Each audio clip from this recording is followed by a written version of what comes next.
WENY is kicking off National Police Week with a special story of a local fallen officer, Chemung County Sheriff's Deputy Jeffrey Alexander. Now, he's been honored along with many other fallen officers in a bike ride that involves thousands of law enforcement officials from across the country. WENY's Jennifer Sheehan joins us with a special report. Renata, today is the day officers riding to Washington honoring those who paid the ultimate price. Chemung County Deputy Sheriff Jeffrey Alexander was only 26. He just looked at life in such a unique way, and we miss that about him every day. When his patrol car collided with another vehicle. He, taught me about, life, about relationships, about, really the people who you hold most dear in this world, and, that's something that I'm gonna keep with me forever. Becoming one of the 178 police officers killed in the line of duty in 2011. We golfed 4 days before his accident, and no matter how many years we golfed, how many times we golfed, on the last hole, no matter who was around, he always came up and hugged me and said, "Thanks for a good time." And, I'll carry that with me forever. Leaving behind his family and his fiancée. And I thought he was tying a shoe. And next thing you know, he was asking me, he said, "I love you. I can't wait to spend the rest of my life with you. Will you marry me?" And of course, I think my response was, "Please?"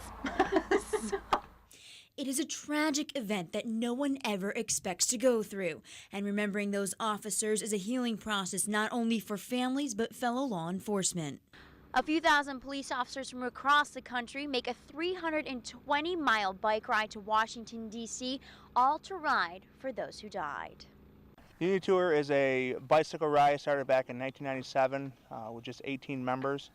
It starts in New Jersey and the end stop is in Washington, D.C. at the Police Memorial. Thomas and Robert Dupay are twin brothers and both Ithaca City police officers. At the time of Jeffrey Alexander's death, Thomas was working for the Chemung County Sheriff's Office. His first Unity Tour ride he dedicated to Jeffrey. You're so grateful that they do this, that they remember your son or his brother and whatever, but it's very, very hard. That same year, Jeffrey's name was put on the National Law Enforcement Officers Memorial in Washington, D.C. But the most emotional part is riding into the memorial wall when everyone's just lined around it. We get to go around, see all the names that are put on the wall. Aside from seeing your son's name on the wall, that was the most touching thing that you could imagine there. I mean, it was just incredible. There's nobody that doesn't cry. It is just amazing what they do. The Unity Tour has raised over $14 million for the memorial wall since 1997, dedicating a place to those who paid the ultimate price. It's nice because it's an affirmation of what they did was important and that it goes noticed. I mean, that was a really big part of who he was, and the fact that he is remembered and honored and still appreciated for that is amazing. The men and women who dedicate their time and raise money for the tour may not realize that what they are doing means the world to those families who have lost a loved one, creating a memory that will last forever. I mean, I recommend anyone who works in law enforcement who has had someone they know died in the line of duty to do the ride and to experience the emotions and the impact they can have on your lives. When you go into the wall, the inscription there is,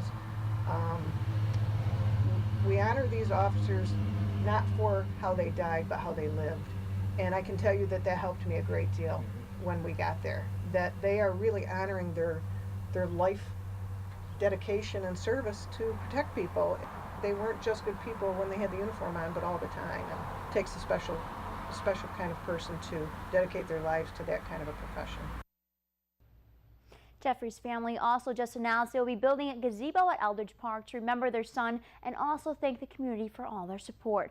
Tonight at 11, WENY's Washington Bureau meets the Dupay brothers as they ride into the Capitol.